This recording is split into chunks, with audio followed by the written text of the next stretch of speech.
Bueno, en el programa anterior hice una introducción al novedoso marco tridimensional que se basa en vergüenza, miedo y culpa. Y yo mencioné algunos autores clásicos que coinciden en decir que estas son las tres pasiones que mueven el alma humana.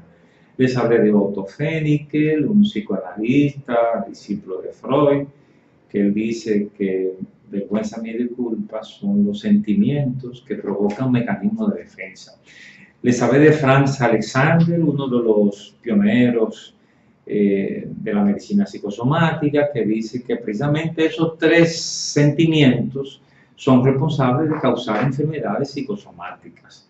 Y asimismo les hablé de Ruth Benedict, una antropóloga, cuando ella plantea que hay tres patrones culturales en los que se pueden ubicar las diferentes sociedades, que son precisamente miedo, vergüenza y culpa. Y podría hablar también de Erickson.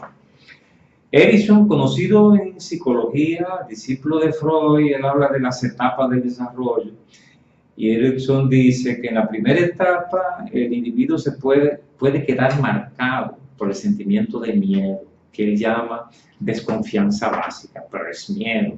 En la segunda etapa, vergüenza, y en la tercera etapa, culpa. Finalmente, Richard Lazarus es un psicólogo que se dedicó de lleno a estudiar la afectividad, las emociones, y él habló de lo que de las emociones existenciales. Y él dice que son tres: miedo, vergüenza y culpa. Miren, esos cinco autores validan estos tres sentimientos como básicos. Aparte de eso, yo tengo una lista de 15 esquemas tridimensionales que coinciden con esto, comenzando con Platón en la filosofía griega, y siguiendo por psiquiatras clásicos, psicólogos, hasta el desarrollo de tres tipos de personas. El tipo A,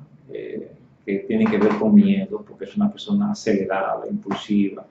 El tipo B, que tiene que ver con vergüenza, porque es una persona tímida, complaciente, suave. Y el tipo C, que es una persona perfeccionista, súper responsable. O sea, unos 15 autores que coinciden con todo esto. Aparte de aquellos 5 autores clásicos, tengo otros 15 autores que de una manera impresionante validan estos tres caminos que tienen el comportamiento humano. La manera de enfermarse, en la formación de sociedades, en el tipo de personas y en muchas otras facetas humanas. Lo más impresionante que he descubierto en los últimos años es que tenemos un cerebro tridimensional. Desde los tiempos clásicos en medicina se ha intentado explicar el cerebro de manera tripartita, y eso en los últimos años nos ha permitido hacer la propuesta de un cerebro tridimensional. Lo resumo de la siguiente manera. Se ha descubierto que tenemos en el cerebro un órgano que se llama amígdala, no la amígdala de la garganta, sino una amígdala en el cerebro, que es un mecanismo de alarma que se dispara cuando nuestros órganos sensoriales detectan una situación de peligro. Cuando hay peligro, se dispara la amígdala y uno se pone en alarma. Es decir, el cerebro hace que el cuerpo produzca un exceso de energía listo para pelear o para escapar.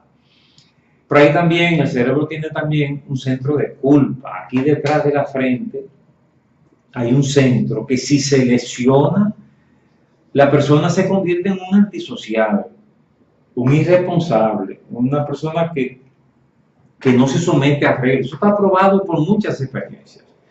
De modo que hay un centro de miedo en el cerebro, hay un centro de culpa en el cerebro, y en los últimos años he estado descubriendo un centro que tiene que ver con vergüenza en relación a los ganglios basales y la corteza prefrontal. De modo que incluso el cerebro humano está explicado por esas tres tendencias.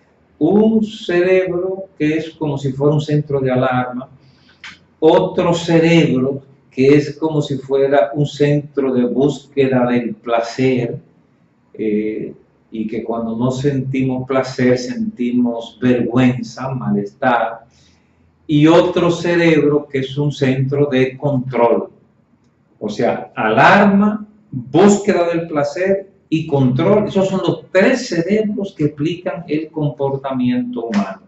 Y tiene que ver precisamente con miedo, vergüenza y culpa. De modo que el dato que sacamos de la vieja crónica de Moisés se confirma no solamente en 5 autores clásicos y 15 marcos tridimensionales en la historia de la medicina y la psicología y la psiquiatría, sino también con el cerebro, que para entenderlo mejor tenemos que decir que es un cerebro tridimensional, con un centro del miedo, un centro de la vergüenza y un centro de la culpa. En otro programa seguiremos con este tema fascinante.